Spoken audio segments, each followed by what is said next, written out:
let's go now to our friend Beimnet Abebe from Galaxy Trading. As always, Beimnet, welcome to Galaxy Brains. Thanks for having me. Big day today, Fed Day. Almost a Super Bowl. Well, it did. They came out and they cut rates by 50 basis points. Yep. It seemed like markets were ultimately pricing right around there. But still, even I'm actually in Asia right now, but waking up to see the headlines seems like there was surprise. No, there was a little bit of surprise for sure. But I think high level, what the main thing you got to take away from this is that the easing cycle has begun, right? This is the first time we're cutting rates since basically COVID, and we started with a cut that was about it was significant enough to like actually matter with 50 basis points. It was a small surprise to the market. In the sense that you only had 40 basis points priced in going in, and so there was some chance that folks were thinking 25. Um, Besides that, I do think it was the appropriate decision. We've seen the labor market start to show signs of cooling. Inflation has calmed down materially. The employment side of the mandate is important to focus on at the moment. And so, when you're already at 525 to 550 and you're seeing the data head in this direction, it's entirely appropriate to cut rates by 50 basis points. There's a couple of things that I thought were notable. Um, One, you did have a dissent for the first time in a while by Fed member Bowman, who wanted 25 basis points. Secondly, they changed their unemployment forecast for the end of 2025 in terms of the unemployment rate to 4.4%, which is an uptick from here.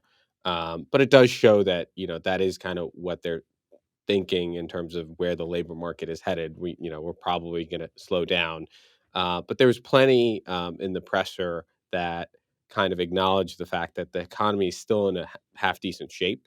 Right, growth figures are pretty reasonable. If you look at Atlanta GDP now forecast for Q3 GDP, that's almost close to 3% on an annualized basis. If you look at you know, kind of other metrics that kind of measure economic activity, nothing's like really falling off a cliff. And so Powell was definitely kind of cognizant of the fact that stuff's still fine. Basically, the path to a soft landing is still there, and so I do think that the market was caught a little bit by surprise in the sense that you did see fixed income sell off, particularly stuff a little bit further out the curve. And that's just largely a function of like cutting 50 basis points now doesn't mean that they're going to go by 50 bips increments on a go forward. In fact, in the dot plot, it suggests that they're going to go another 25 and then another 25 meetings, 25 bips in the last meeting of the year to get to, cumulatively 100 basis points cut by the December meeting. And so I think that's probably the appropriate stance of monetary policy. The market reaction, though, was very volatile. You had stocks rip higher, up S&P up 1%, and then it's finishing the day down like 30, 35 basis points at the moment. Gold hit fresh all-time highs. Then it's going to finish down on the day. Bitcoin 61K and change, and now you're kind of hovering right around 60K. Is kind of what it seems like, and so the price reaction was volatile, but again, it was expected to be volatile. I'll pause there. Yeah, it's we're finally in a new regime from a rate standpoint, which I think is the most interesting part. You've been among the most clear thinkers that I've heard over the last year, explaining that rate cuts does not automatically mean bullishness for risk assets. That if rate cuts are necessary, it means possibly weakness in the broader economy, which is bearish, right? I mean, it's bad if the economy is not doing well. Do you think that it was justified at 50 bips? Does it not seem, you said it was, but Is the fear about a recession warranting such a, a 50 bips cut, not a steady 25? Well, so I mean, the way I would think about it is, he did the 50 bip cut, but he also guided, via, or they guided via the dot plot that they're going to go in smaller increments. And so, and he signaled a willingness to basically adjust policy based on the data. And, if Yeah. they need to move less frequently or by smaller magnitude, he signaled that he was willing to do that. And so I do think that this struck the right kind of balanced tone where this wasn't like a panic 50 basis point cut. It was more like, given the employment data they had since the July meeting, it seemed like they should have probably started cutting in the July meeting, 25 bips and then another 25 bips for the September meeting. And so it kind of seemed like they were just catching up to kind of where the data was. Yeah. Not necessarily kind of being like, on a go forward basis, stuff's going to be so bad that we got to cut 50. And so that's kind of how it was framed. And it kind of made me, less concerned that the Fed was going to, kind of incite that type of panic reaction by cutting 50 because of, the set of Yeah. circumstances around it.